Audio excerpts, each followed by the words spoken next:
know it's evening for a lot of you, and I'm actually really looking forward to speaking to or getting an update from Nick and Danny, because they are really the specialists in Zambia, as you know, by tuning into this webinar. And Zambia as a destination has just been rising and rising as a proper safari destination. And it's quite exciting that even during this time of the pandemic, a couple of new camps have been completed and opened. So there's lots of exciting news to share from Zambia. And Nick will walk us through what's new and what's happening on the ground. And then Danny will complete with the specials and our social presence and everything else. So without further ado, over to Nick to share what's new in Zambia with us. Excellent. Thank you, Johan, very much. And thank you to everyone for tuning in this morning or this evening, this afternoon, whichever time zone you are in. Firstly, if I could just say, what we're going to do is we're going to do a quick presentation for about half an hour. We want you guys to get as much out of this session as possible. And so we're going to leave plenty of time afterwards for questions and answers.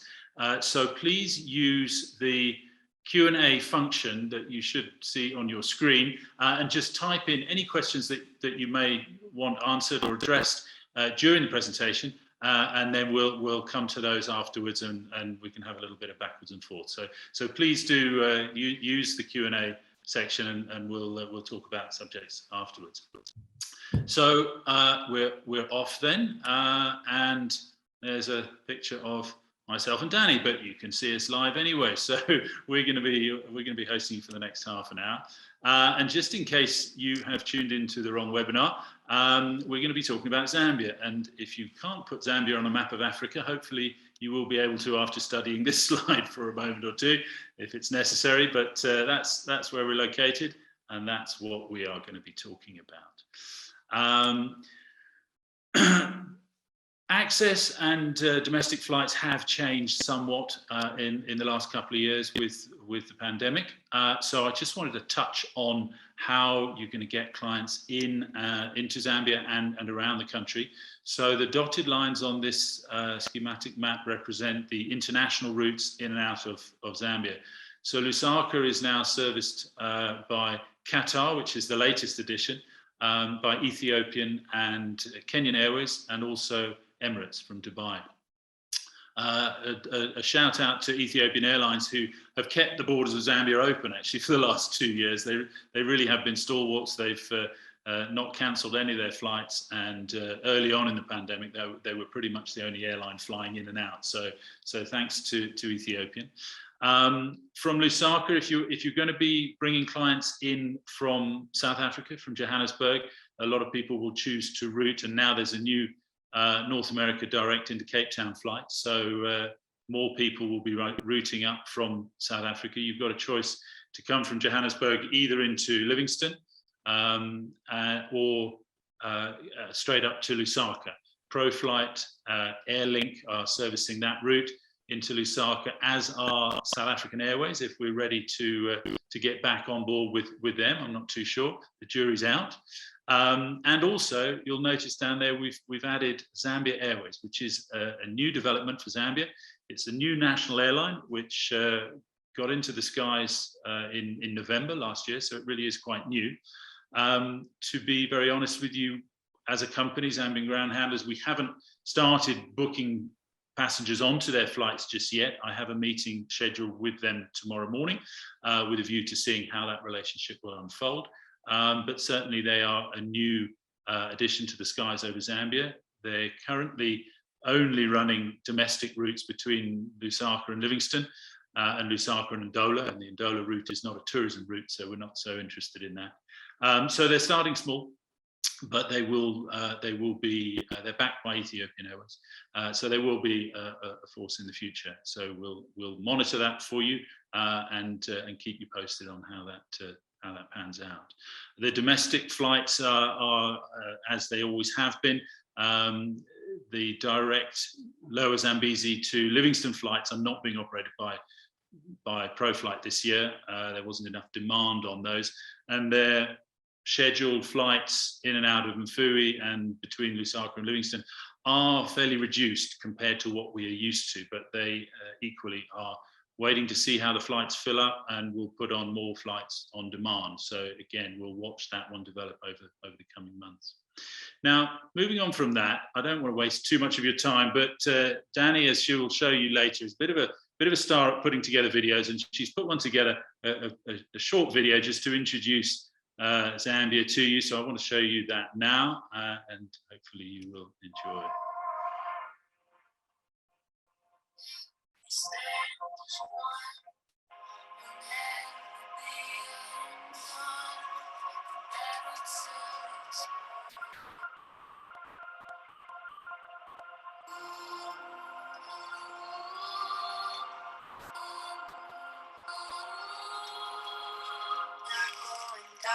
Standing our ground.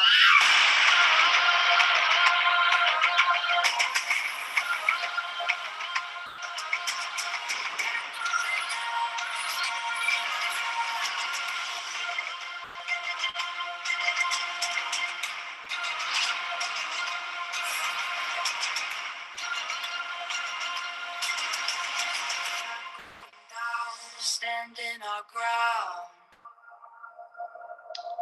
There we go. And any of you that follow us on social media will recognise some of Danny's talents there, and she'll be talking a little bit more about that shortly. What I want to do now is just to run through some of the new camps that have emerged or been built and come online in Zambia in the last couple of years. What I've often done in webinars previously is take people on a virtual safari, explaining the ins and outs of different national parks and different tourist destinations in the country. What I wanted to do today was to concentrate just on what's new in Zambia. I needed to limit what I talked to you about, so that's what I decided, because everybody's interested in what's new, and hopefully and happily, some of the older, more established camps are getting quite tight on availability this year and the season ahead. So we can use some of these newer options that should have more space available. So the first park that we're going to visit to look at new camps is the Lower Zambezi. And this is a camp that is still essentially under construction. I'm reliably assured that it is pretty much all built now. It's just finishing touches and decoration. African bush camps will be extending their footprint in Zambia. They currently operate Thorntree Lodge in Livingston, and they are opening Lolobezi in the middle of the Lower Zambezi National Park. It'll have a soft opening in May for agents and trade, and then opening in Anger on the 1st of June. This map shows you where it is located. In the middle, that's the pin we've put in there. It's about 5 or 10 minutes drive through the bush from Jeki Airstrip, so right in the middle of the park, located in between these camps here, Sausage Tree and Potato Bush. This is one of the Tuscan main camps, and this is Old Mondoro. This map has been taken from our website, and if you look at our website, and Danny will explain it to you later, we've got an interactive maps now, so these relate to different camps, and there'll be a zoom-in feature, and you'll be able to see more about this sort of map from our website. So Lolobezi, these are all renditions and artist impressions of what they're going to be putting together. As I say, there's a soft opening in May, and I certainly intend to get down there and stay in the camp during May. So we'll then be able to give full detailed reports, and we'll populate a page on our website with my sort of description of the camp and everything. But for the meantime, I'm confident enough to have started putting bookings in there for this season, because I trust African Bush Camps that they're going to do a good job. From what I know of what has gone in already on this site, it's going to be quite an exciting addition to the Lower Zambezi. So we're looking forward to Lolobezi coming properly online. The second camp in the Lower Zambezi that I'm going to mention to you is Zambezi Grand. This is not a new camp. It's been around for a few years, but it is under new ownership and has had a complete overhaul. and it hasn't really been on our horizon until now, but I'm happy to include it in this presentation.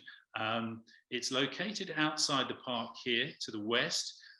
This green square here is Royal Zambezi, and then you've got Baines River Camp further upstream. So it's outside the park, and gives access to the park either by road or by boat. And you can see from these pictures that the refurbishment looks pretty good. I haven't been into the camp since it's been refurbished. I was last there a couple of years ago. Gerald from the office here was in the camp a few months ago and reported very favourably.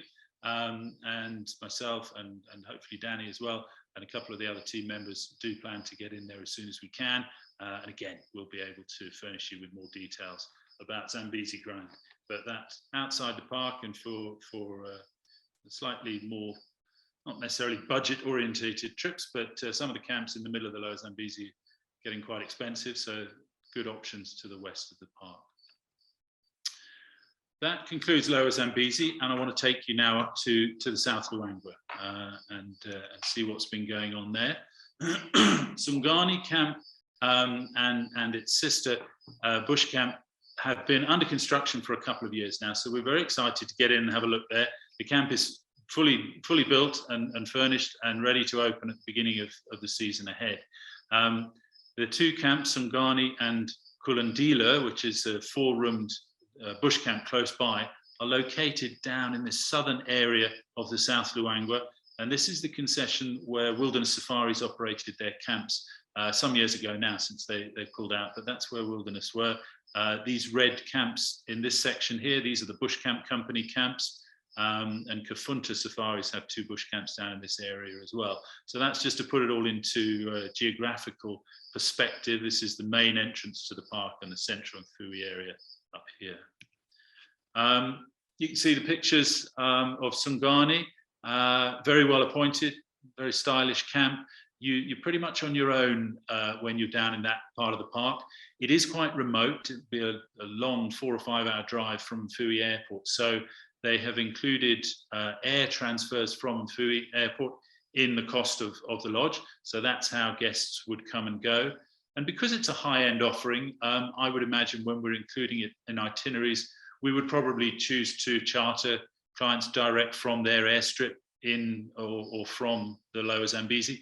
And so possibly they'd fly into Mfui and get a light aircraft down to the lodge here and then fly out direct to the Lower Zambezi. So that's probably how we would include it. And then, so Sungani has 7 rooms, and the smaller Kulandila bush camp, as you see the pictures here, it's not exactly a bush camp, but the smaller camp, this has just 4 rooms and is fairly close by. So an exciting new addition that we've been keen to welcome on board for a couple of years now. So we're excited to be sending them business. Chikunto Safaris. Chikunto Camp is located, so here's the map again, that's that central Mfui area. And Chikunto is on the western bank of the Luangwa, inside the park, just north of this central Mfui area. This, again, rather like Zambezi Grand in the Lower Zambezi, it's not a new camp. It opened in 2019, but with 2 years off for the pandemic, it just about snuck into this section of the presentation under new camps. And we've been sending some people here. We've got people booked in for this season. And you can see the type of layout here, very well appointed, comfortable safari tents with fans, and it was German designed and engineered. So it's very it's very functional camp. It works very well, very comfortable as well. So that is Chikunto. And the Bush Camp Company. Most of you will probably be aware of the Bush Camp Company. They've got 6 camps in the southern part of the park down here. And the one we're going to talk about today is Kuyenda, their most northerly camp. Again, it's not a new camp, but it has had a complete facelift. It was their most rustic camp, and it has been completely changed. So you can see here, they've elevated the level of luxury to be on a par with their other 5 bush camps. But key thing to note here is that they've actually got 6 rooms, and all their other camps are just 4 rooms. So for larger family groups, small groups, this camp will be ideal. So again, not a new camp per se, but definitely a new Kuyenda bush camp, totally refurbished, and certainly one we're pushing quite a lot this year. The last new camp in the Luangwa, Shawa Luangwa, is operated by Green Safaris, and it opened last year. I spent a night or 2 there last season to check it out. These rooms are, I'll show you where it is first. It's located quite close to Chikunto Lodge, north of this central Mfui area, but it's on the eastern bank of the Luangwa, overlooking the river, just south of, this is the Nsefu sector, where Robin Pope Safaris have Tena Tena and Nsefu camp. So it's down here, and they've got a pontoon right in front of camp, which takes guests over into the park for their game viewing and the walking. You can see the bottom left-hand shot shows the elevated rooms, and these tent flaps, rather a novel design. The tent flaps lift up, making quite a spacious, airy room with good views of the river in front. So that is Green Safaris camp in the South Luangwa. They also operate in the Kafui, which we're going to look at just now. They've got Tongabezi in Livingston and Kaiamaua on Lake Malawi. So their portfolio of camps is expanding, and this is their Luangwa offering.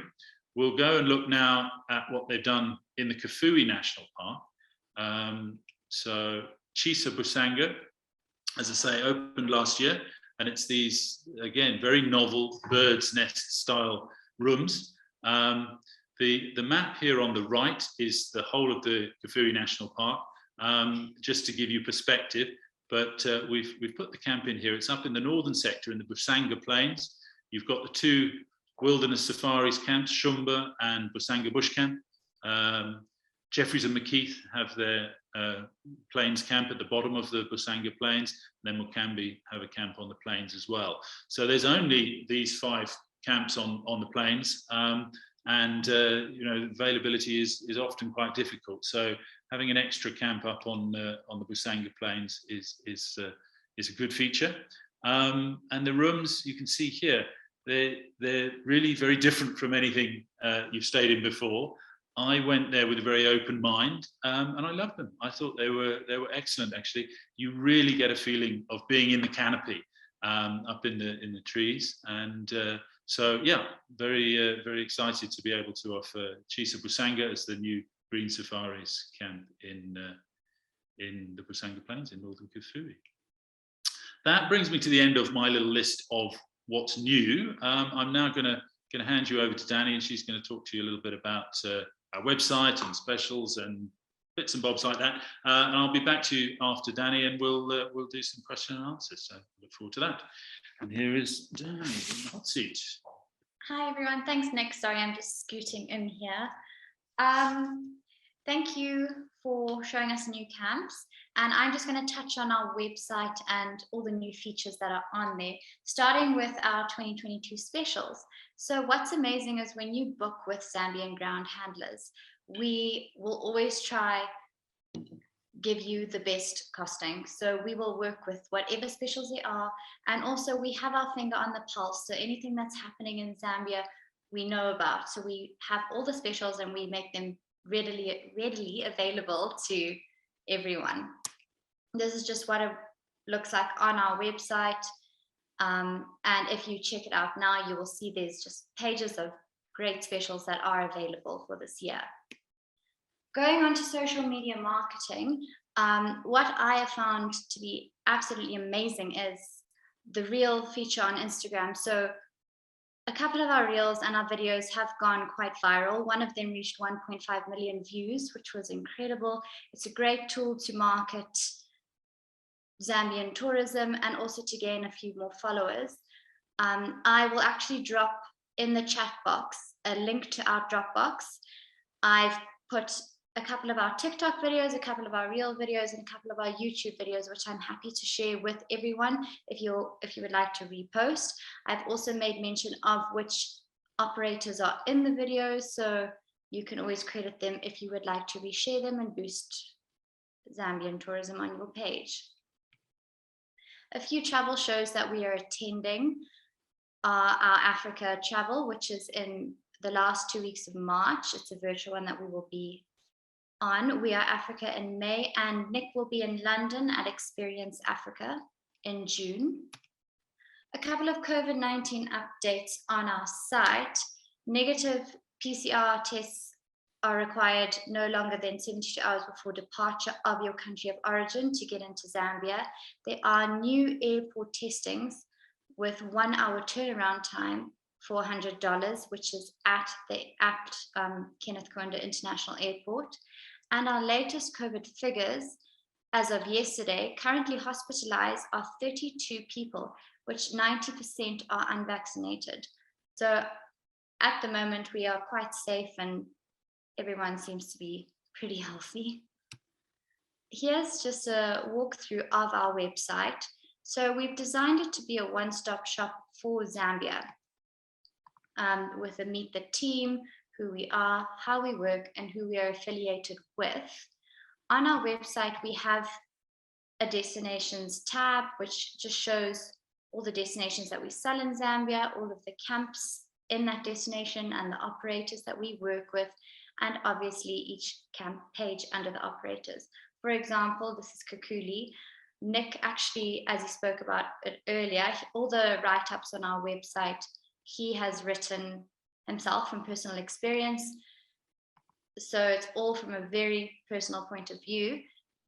Under the thumbnail images on the right-hand side, you can download all the high-res images for each property, which I'm constantly updating. So all of the images on our website are always brand new, straight from the operators, and readily available to everyone.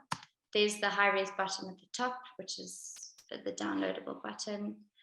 Under our more details page, under the information tab, we have COVID-19 updates, visas, and maps, which we're very excited about. So this is a new interactive tab, which shows each camp location, where they are, and the proximity to other operators around them, as well as the seasons page, which shows obviously the best time to travel to Zambia, our rainy season, and also, again, sticking with the personal view, we've written about how we feel about each time of the month in Zambia.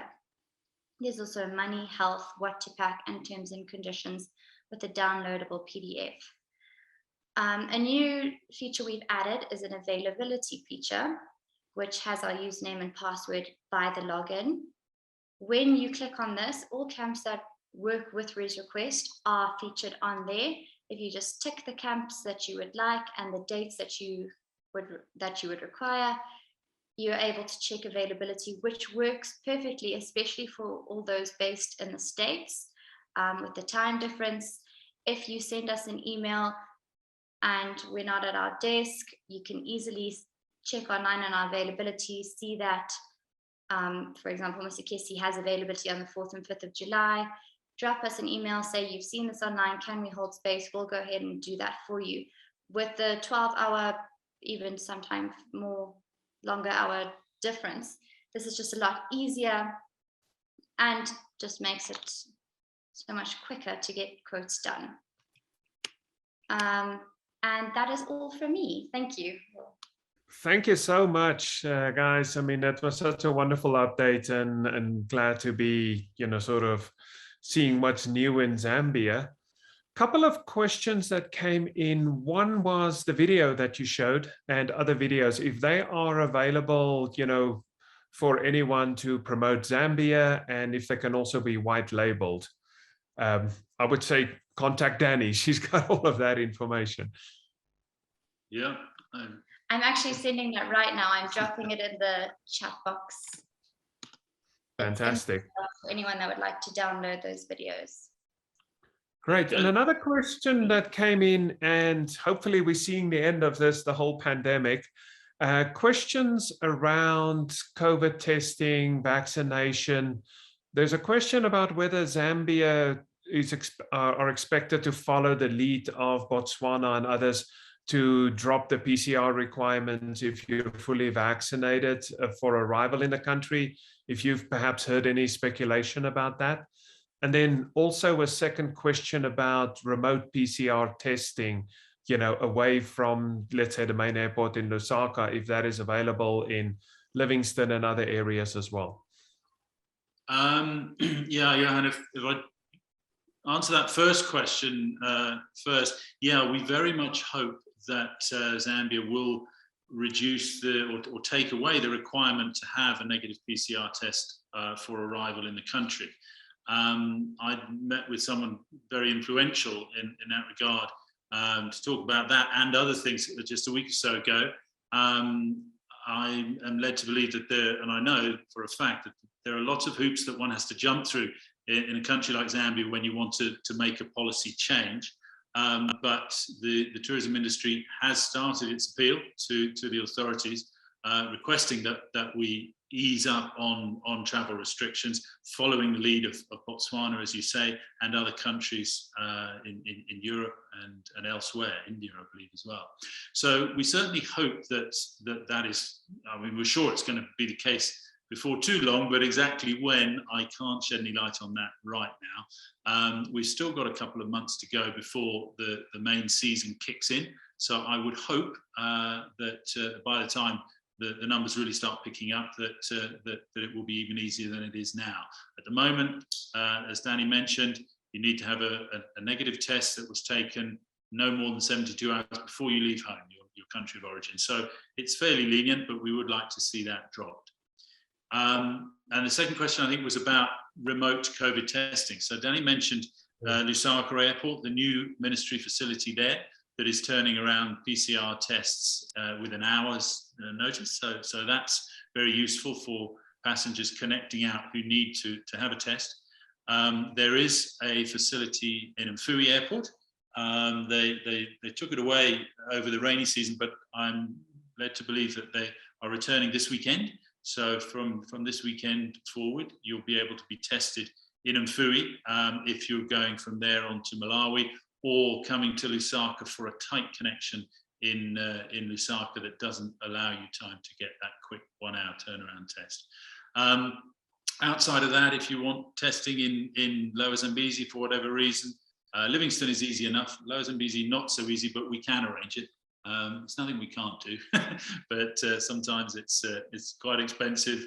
So there are better options normally. But no, the testing is working pretty well. And I found that from my own experience when I was there last October in Mfui area. They were actually able to come to the lodge and just, took our samples before the afternoon game drive, and later that evening emailed the results over, which we could print out and fly to Malawi the next day. So I found it like it's getting easier to get around, and this is all under control. Another question that came in is, what happens if you test positive? Do you have to go to a government facility? Do you have to wait in an hotel until you test negative? And can you get a doctor's letter to allow you to fly out if you're not testing negative, but you're not you've already gone through and you're not infecting any other people anymore? Yeah, there's no requirement for quarantine in Zambia at all. So if you do get a positive test, then you're going to struggle to get on an aircraft if that airline or the country you're flying to demands that you have a negative test. But there's no rules as to where you can stay whilst you're waiting for or organising your negative test. And I've been asked a number of times about people that might test positive and then continue to test positive for weeks to come and get stuck in a place. All I can say is I've not had that experience with any of the clients that we had traveling last year. I understand that it can happen, and if that were the case, then there has been talk, I haven't had to do it yet, but that we would probably be able to get a doctor's letter and some kind of exemption from the rule. And again, being here in Lusaka, with all the contacts that we have, we're better placed than anyone else to make those kinds of plans if they need to be made. So we haven't had to do it yet, But if we were called upon to, then we'd come up with some kind of plan. Yeah, it's great to see the changes towards the positive. And I've been on the road the last couple of weeks talking to people, and it's just a bit of a stumbling block where clients are still worried about what if, the big what if. And it seems like they find it hard to quantify the actual risk. And one entity that did a survey of members literally calculated that they had over 6,000 people travel during this, let's say 2021. And of that, something like 13 or 14 people actually tested positive overseas. So it is a very, very low risk, especially in a country like Zambia at the moment, where you've got 30 cases in hospital in the whole country. So it's such a remote chance, and it's kind of our job to help communicate that to clients as well. No, you are right, Johan. I mean, we had a couple of people. We had quite a number of people traveling last year, and we did have 2 people that tested positive, and both turned out to be essentially false positives. And a quick retest came up with a negative result, and so travel plans were executed. But yeah, it's a concern, but a hard to quantify one. So yeah. Yeah, and hopefully that risk is getting lower and lower as we go. Question about getting to Busanga. Flights, are there daily flights, and can you drive there as an option as well? Yeah, we mentioned that new Chisa Busanga, the Green Safaris camp in the Busanga Plains. Typically, the Busanga Plains, I regard as the jewel in the crown of the Kafue National Park. So if you're going to go to the Kafue, I like to try and get guests up to the plains. If they're short on time and they're only going to stay in the plains, then my recommendation would always be to fly in and fly out. If they've got more time to explore the Kafue and are going to come into the central part and stay at Ila Lodge or Mokambi or Kainga or somewhere like that, they might want to then work their way north by road. And that central area, Ila Lodge, for example, is about 3.5 hours drive from Lusaka. So that's an easy enough road transfer. And you can then drive up through the parks, spending a few nights at Musikesi and end at the Busanga Plains. And then my recommendation would be that you fly out. So we can mix and match and do some driving and flying. But if you're just going to the Busanga, then it would typically be a fly in and fly out, because that is more than you can do by road in one day from Lusaka. Now, that is a fascinating area, and with Africa Parks taking over the management of Kafue, there's so many positives coming out of that national park. I think it's going to be one of the happening national parks in Southern Africa over the next couple of years as it gains prominence. There is a question, I'll read it to you, from someone who says, I typically sell East Africa, but would like to sell Zambia more. What is the best response to a client who wants to know how Zambia differs from, say, Tanzania? Budget, wildlife, experiences, etc. Right, settle in. How long have we got? There are all sorts of differences. I mean, Zambia used to be regarded as a second or third time to Africa destination. And I've been operating and promoting safaris in Zambia for 30 years now. And when we started it, we were added on to Botswana or elsewhere. It's changed a lot now. Zambia is an absolutely fantastic standalone destination that is as suited to first-time Africa goers as it is to people for their 10th visit to the continent. In terms of how one presents it to one's client, that's a little bit harder to put in a nutshell.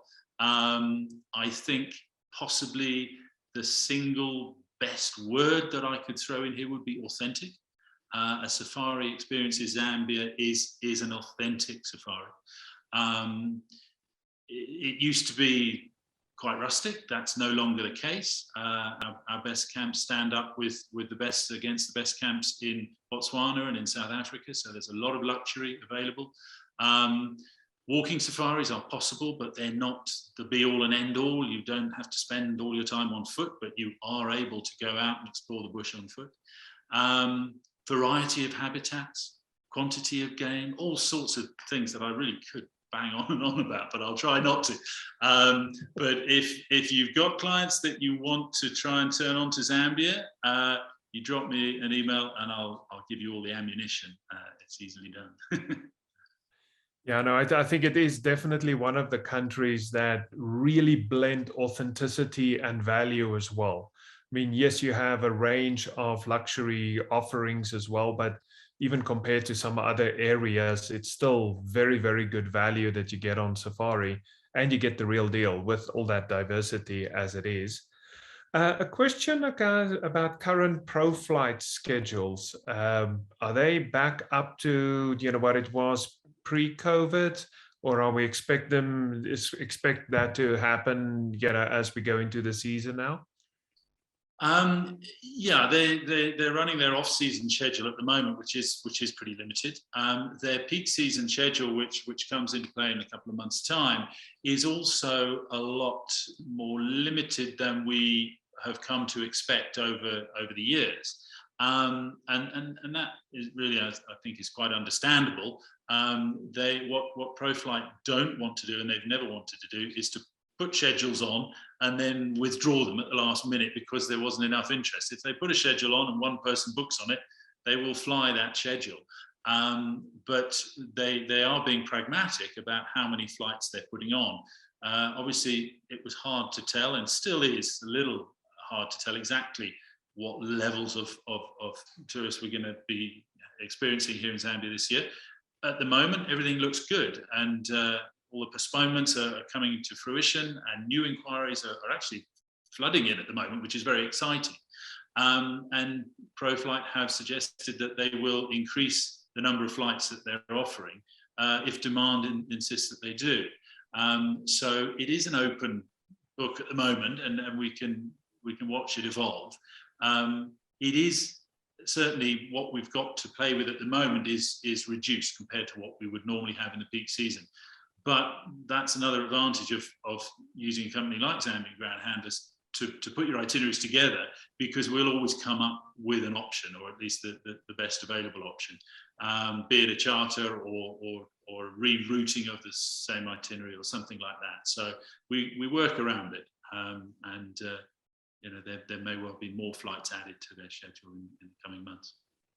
Fantastic. Another question on Lua Plains. Just a little bit about that area and the time to visit and what's happening there. Yeah, I didn't touch on the Lua Plains in the presentation. There's still only one fully inclusive high-end camp there. It's King Luanika, operated by Time and Tide. The best times to be in the Lua Plains traditionally are May and November, December. And May, you've got the waters receding, and you've got beautiful flowers and a lot of hyena activity and predators coming out onto the plains. And then in the later months, November, December, the wildebeest are, it is a migration, but they're kind of wandering across the plain in wildebeest fashion and dropping their young. So that's an exciting time to be in the Lua Plains as well. King Luanika is open at the moment, and I was talking to someone just this morning who in fact is going in there in a week or 10 days time with her family. She was very excited about it, and is going to be doing some promotional shots with Time and Tide, the photographers going in, and that'll be tremendously exciting. I haven't been to Lua at this time of year. It'll be underwater, and really, they boat around and be very exciting. I'd love to be there right now, but yeah. So the main time to go is May or October, November. Unfortunately, November, December. Unfortunately, it doesn't really fit in with the peak safari season in the Luangwa and the Lower Zambezi, which of course is June, July, August, September, October. So it's a little juxtaposed to that, but works very well on the shoulder months. And then just a question about that safari season. What is the typical itinerary that you would recommend as sort of a best of Zambia for, let's say a typical 2-week safari option?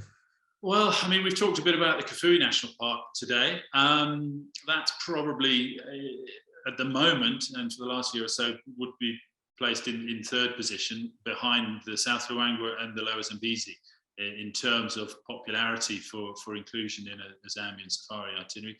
And then, of course, you've got the Victoria Falls.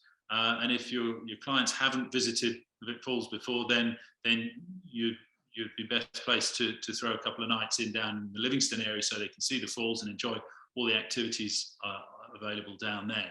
So your bog standard 2 weeks Zambia would be probably a week in the South Luangwa, combining 2 or possibly 3 different camps, carefully selected to give you exposure to different habitats. Down to the Lower Zambezi, probably just 1 camp there because there's less variety of habitat in that park. And then finish off with a few nights in Livingston. Fantastic.